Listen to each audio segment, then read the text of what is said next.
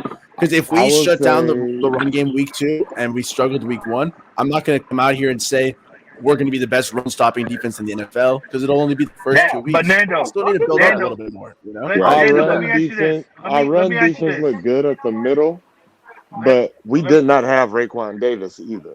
So those you two can't run on things us are up the big middle. factors. You can't run on us up Will the he middle. be there? Will Raekwon Nando. Davis be present next We week? don't know. We don't Hey, know. What's up, Alex? Siler makes his money up the middle. Yes. Yeah, man. Siler. Hey, let KP go. Nando, let me. Siler was here Nando, let me ask you a question. Raekwon looked pretty healthy in the post If game you run up the middle on the celebration Dolphins, speech Sharif, by hold up. McDaniel. Sharif, hold up. Yeah, he Oh, He well, was, then he'll play he was the one pouring Gatorade on McDaniel's head.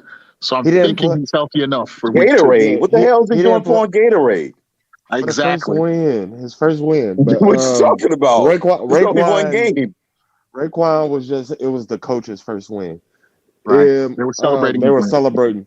But Raekwon, what if he was needed? He could play yesterday, but coach said that he would sit out certain players depending on how much he felt that we would need him for this game. Okay. So that's why you didn't see too much AVG. I don't think we seen AVG at all, but he was active.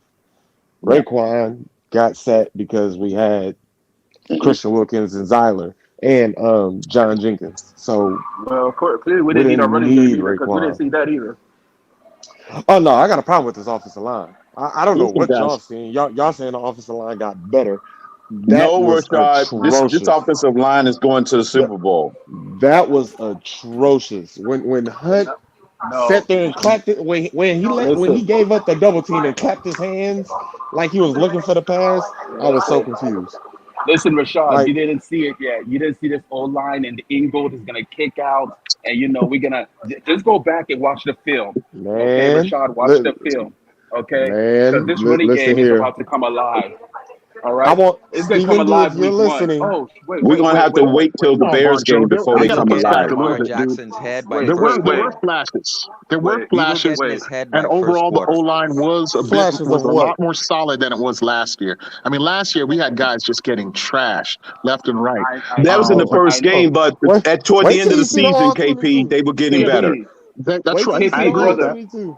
We gonna KP, see. bro, again, where was this running game that I was promised? All right, if you go back and watch tape, man, you'll see Non-existent. Raheem Mostert get a couple I bursts saw late, flashes. which is when It you was want a spurts. running No. game to And start picking up pace. It wasn't spurts consistent. and- It was inconsistent. Exactly. I agree with that. Exactly. Yeah, that's correct. It was just So again, if But you have guess a what? team if you have a team with a solid front seven, that's Yeah, shut I'm down. worried.